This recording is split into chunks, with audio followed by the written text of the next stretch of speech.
Ave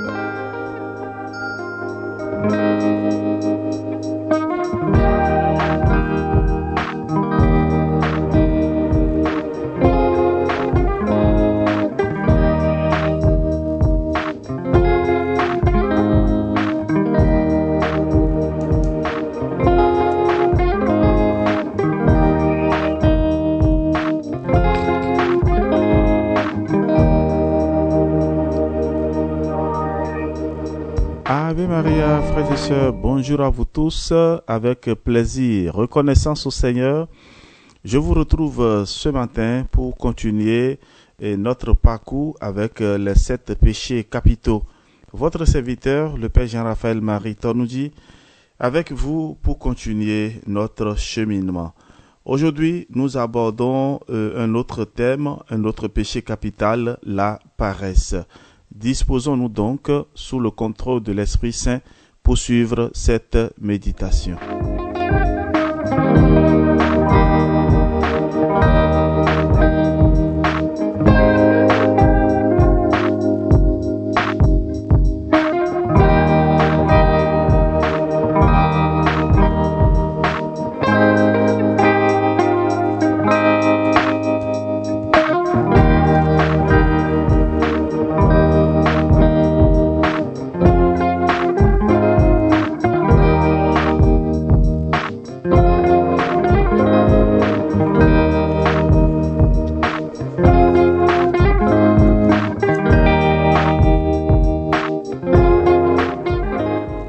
Nous allons partir de 2 passages bibliques pour développer le thème de la paresse. D'abord, le livre des Proverbes, chapitre 22, verset 13. Le paresseux dit, « Il y a un lion dehors. Dans la rue, je vais être tué. » Proverbes 22, verset 13. Ensuite, Apocalypse 3, verset 15 à 16. Nous lisons, « Je connais ta conduite. Tu n'es ni froid ni chaud.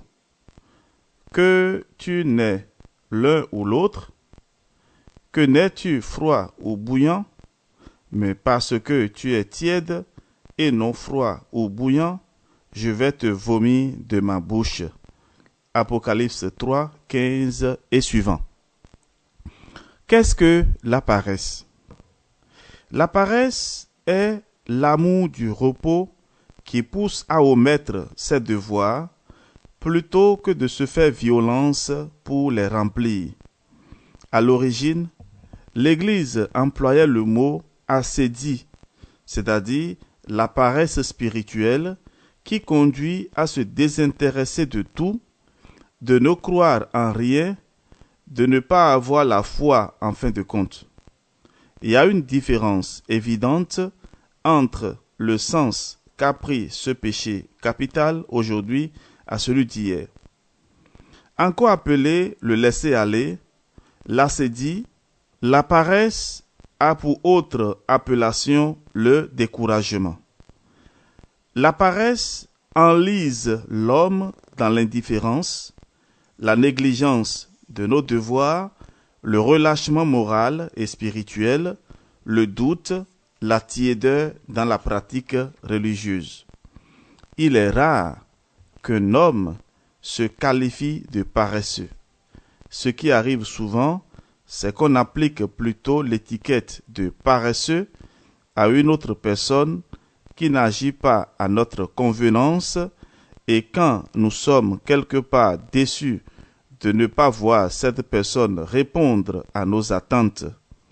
C'est ce que nous lisons en Matthieu 25, quand ce maître, venant d'un long voyage, répond à son serviteur qui lui avait dit « Je suis allé enfouir ton talent dans la terre parce que tu récoltes là où tu n'as pas semé. » La réponse du patron ne s'est pas fait attendre. Serviteur mauvais et paresseux. La paresse est un péché. Oui, la paresse est un péché. En morale, comment comprendre la paresse comme étant un péché? Quelle que soit la nature de l'activité que l'homme entreprend, il est important qu'il puisse investir à fond sa volonté. En spiritualité, La paresse est une forme de dépression due au relâchement de l'ascèse. L'ascèse est un moyen indiqué qui voudrait que l'homme s'applique bien quand il est soumis à un exercice. La paresse, en plus d'être un mal moral, est un mal spirituel. Elle s'exprime par l'ennui, l'éloignement à l'égard de la prière, à la pénitence ou tout autre exercice spirituel. La paresse intéresse la morale pour des raisons toutes simples. D'abord, elle traduit une certaine lenteur, une nonchalance quant à l'accomplissement de certaines tâches. Le paresseux s'empêche de concevoir quelque chose promptement. Il ne s'applique pas avec force et persévérance. Il a un goût pour la facilité, une aversion pour l'effort. Le paresseux répugne à accomplir une tâche. Il n'aime pas se mettre au travail ni être actif. Il ne veut pas produire un effort pour le bien-être de tous. J'aime bien la définition que l'écrivain français Jules Renard donne à la paresse pour aider à comprendre son lien avec le péché. Pour lui, la paresse, c'est l'habitude prise de se reposer avant la fatigue. C'est l'habitude prise de se reposer avant la fatigue. La paresse est un mal moral, un péché. Certaines personnes ont du mal à concevoir aujourd'hui la paresse comme un péché au sens fort. Elle est bien une sérieuse désapprobation morale. C'est la mère de tous les vices. Le paresseux, tant qu'il n'a pas une bonne raison de faire une chose, trouve toujours aussi une bonne raison de ne pas la faire. Le fait de fustiger la paresse donne une idée sur la valeur du travail. Il suffit d'interroger l'histoire pour savoir la conception que l'homme ancien avait du travail comme activité réservée aux esclaves.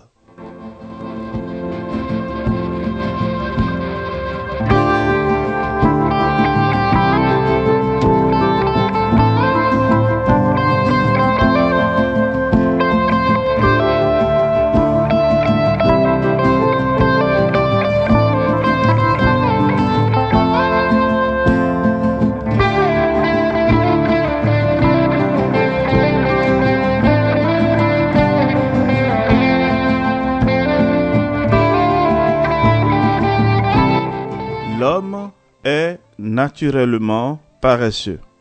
Oui, travailler c'est bien et fainéanter c'est mal. Cette affirmation est éthiquement acceptable. J'espère ne pas étonner certaines sensibilités en soutenant que l'humanité est une espèce naturellement paresseuse. Il y a les germes de la paresse en chacun de nous. Nous semblons tous être mus par la loi du moindre effort. L'homme se comporte comme s'il était déjà rassasié du travail. Il peut facilement donner son pouvoir à qui peut faire des choses pour lui. C'est la paresse contenue naturellement en nous qui nous fait céder face à notre pouvoir d'agir sur le réel. Il est difficile de percevoir ce défaut latent en chacun de nous. C'est quand on approche ceux qui aiment travailler qu'on se rend compte qu'on est aussi paresseux. D'où vient-il que nous soyons paresseux? Cette interrogation nous amène à élucider les causes de la paresse. Alors frères et sœurs, disposons-nous à présent, nous allons parler des causes de la paresse. D'où vient-il que nous devenions paresseux?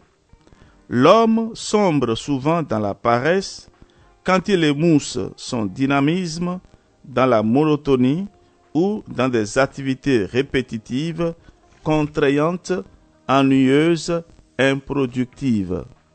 Le chrétien doit toujours rester actif.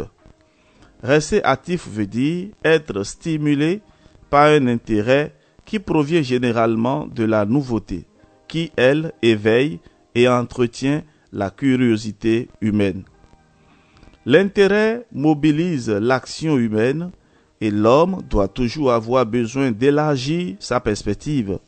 Sur cette base, on peut affirmer que la paresse, à proprement parler, n'existe pas. Ce qui existe, c'est le manque de motivation. Il semble que le manque d'intérêt, le manque de motivation soit la cause de la paresse. Si tel est le cas, il n'y aurait plus trop d'efforts intellectuels à déployer pour prouver que la paresse est un péché, puisque ce qui la présuppose, c'est le manque d'intérêt. À strictement parler, c'est un péché de mettre l'intérêt à la base de nos actions. Encore faut-il peut-être prouver la nature morale d'un tel intérêt pour qu'on ne soit pas en train de passer d'un vice à un autre.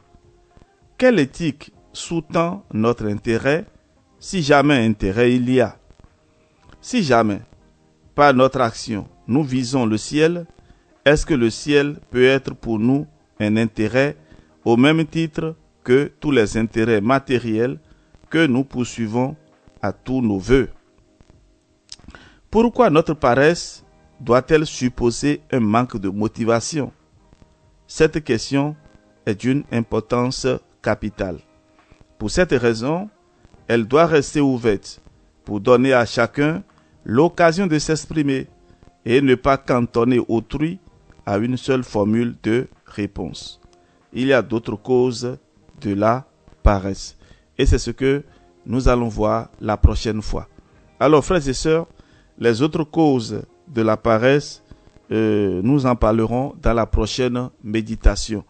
Mais déjà, je peux vous citer, il y a la peur, nos rêves pour l'avenir, la conception ancienne du travail, et on travaille parce qu'on est esclave. Il y a aussi la paresse d'esprit. Et pourquoi le travail serait-il une vertu naturelle et la paresse un vice? Nous en parlerons dans la prochaine méditation. Pour l'instant, demandons au Seigneur de nous aider à sortir de nos nonchalances, à sortir de nos manques de motivation pour toutes choses. Et nous parlerons aussi de la procrastination, c'est-à-dire le fait de remettre à demain ce que nous pouvons faire aujourd'hui. Et beaucoup de personnes sont pauvres et misérables aujourd'hui parce qu'ils sont paresseux. Ils remettent toujours à demain ce qu'ils peuvent faire aujourd'hui. Analysez très bien votre vie et vous allez voir que à cause d'une petite négligence, vous avez perdu un jour le travail. À cause d'une petite négligence, vous avez perdu des opportunités qui pouvaient vous donner une certaine stabilité sociale et financière. À cause d'une petite négligence, à cause de la paresse, à vouloir dormir trop, vous avez perdu des occasions qui aujourd'hui continuent de vous traîner encore dans la misère. Frères et sœurs, levons-nous et travaillons. Ne vous donnez pas cette impression que que vous êtes rassasié. Celui qui a 1 million hier là, ça peut finir déjà ce matin. Même hier déjà, le million là peut déjà finir. L'homme ne peut jamais dire qu'il est rassasié et que il peut faire ce qu'il veut. La pauvreté nous éloigne aussi parfois de Dieu. Et la pauvreté a pour cause, la plupart du temps, la paresse. La paresse. Il y a des personnes qui se plaignent, oh Dieu bénit telle personne. Dieu a béni tout le monde. Dieu a béni tout le monde. Et si vous suivez très bien le récit de la création, c'est que Dieu a travaillé pendant 6 jours. Et il a pris un seul jour pour se reposer. Et même ce repos-là, c'était pour contempler l'œuvre et prendre maintenant de l'envol pour la suite. Alors l'homme, au lieu de travailler pendant 6 jours, lui, il veut se reposer pendant 6 jours et travailler un seul jour. C'est ça qui fait que beaucoup sont paresseux, beaucoup sont malheureux, beaucoup sont pauvres. Et quand je parle de la pauvreté, non seulement c'est la pauvreté matérielle et la pauvreté spirituelle.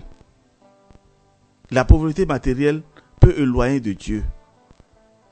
Bien sûr que l'évangile nous dit, heureux les pauvres, ils hériteront le royaume des cieux.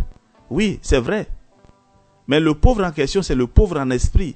C'est-à-dire celui-là, il n'embrasse pas, il ne se contente pas de ce qu'il a, mais il se donne totalement aux autres. Il se donne à Dieu et il espère tout de Dieu. Ce ne sont pas les richesses matérielles qui importent pour lui, même s'il en a assez. Il ne met pas sa confiance dans les richesses matérielles, mais il met sa confiance en Dieu. Voilà le pauvre. Celui qui fait le détachement de tout pour être disponible entièrement et toujours à Dieu. Voilà. Voilà donc le pauvre en esprit. Le pauvre en esprit, c'est celui qui sait que Dieu est au-dessus de tout. Et tant qu'il n'a pas possédé Dieu, il n'a rien. Voilà le pauvre en esprit. C'est celui qui cherche à posséder Dieu. C'est celui qui cherche à avoir Dieu dans sa vie. Voilà le pauvre en esprit. Alors frères et sœurs, commençons à réfléchir autour de nous. On peut travailler et gagner de bons revenus et ensuite aider les autres à sortir de la pauvreté. Pourquoi pas? Qui vous a dit que le chrétien ne peut pas avoir des biens matériels? Qui vous l'a dit? Dieu lui-même là. C'est lui qui a créé l'univers. Quand il a fini de tout créer, il nous a créé, nous les hommes là, en dernière position. Et qu'est-ce qu'il a dit? Il a dit de dominer la création. C'est-à-dire vous êtes patron de tout ce qu'il a créé. Comment votre père peut être riche et toi tu es pauvre? C'est la paresse. C'est la paresse. Et quelle motivation encore tu veux? Quelle motivation tu veux? Alors, prends comme motivation, comme quoi? La pauvreté peut t'éloigner de Dieu. La pauvreté là, ça peut nous éloigner de Dieu. Combien de personnes, parce qu'ils n'ont pas 200 francs, ils ne peuvent pas prendre un moyen de déplacement pour aller à la messe? Il y a des personnes qui se réveillent le matin, ils n'ont même pas un billet de 500 francs CFA pour pouvoir faire le déplacement et aller à une conférence spirituelle où ils vont gagner en connaissance et en stratégie pour être mieux dans la société. Et on est là, on dit qu'on prie du matin au soir. Oui, tu dois prier, mais aussi tu dois travailler. Vous pensez que les moines et autres là, ils prennent tout le temps pour travailler? Non. La journée est bien réglée. La journée est bien réglée. Il y a un temps pour travailler, un temps pour prier et un temps pour se reposer. Ora et labora. On prie et on travaille. Donc ceux qui prient seulement et pensent qu'ils auront les moyens nécessaires, non. Vous n'aurez rien. Parce que la nourriture ne peut pas descendre du ciel et venir tomber dans votre bouche. Alors frères et sœurs, réveillons-nous. Il y a trop de paresseux aujourd'hui. Ils sont là à chanter, à danser et ils pensent que bon voilà, parce que j'ai fait 1 heure d'adoration, j'ai fait 3 heures et de louange et donc voilà, je serai riche, j'aurai de quoi manger, mes enfants auront tout. Et ils sont là à crier tout le temps, oh Dieu m'a abandonné, Dieu a abandonné qui? Dieu n'abandonne personne. Il a créé tout à notre disposition. Il a tout créé et il nous a mis comme propriétaires de la création. Frères et sœurs, levons-nous. Longtemps nous avons demeuré dans la paresse. Et vous savez, il y a aussi quelque chose. Satan nous induit très souvent en erreur. Il nous fait croire que ce que nous avons là peut déjà suffire. Quand tu te mets dans la tête que ce que tu as peut déjà te suffire et que tu peux dormir, mettre les pieds au mur là, c'est le jour où tu as déclaré la misère dans ta vie. Parce que Satan est capable de provoquer une maladie et tu vas dépenser tout ce que tu as. Et il va le faire pour que après tu sois contre Dieu en disant que pourquoi Dieu a permis que tu tombes malade, pourquoi Dieu a permis que tu sois pauvre. Vous voyez les implications de la paresse? Nous en parlerons la prochaine fois. Que Dieu notre Père vous assiste et qu'il me donne aussi la force de partager avec vous ces réflexions et pour que chacun de nous puisse arriver à un niveau meilleur. Soyez bénis. Au nom du Père et du Fils et du Saint-Esprit. Amen. Si vous avez des questions particulières, n'hésitez pas à nous écrire par WhatsApp, +229 67 20 14 14.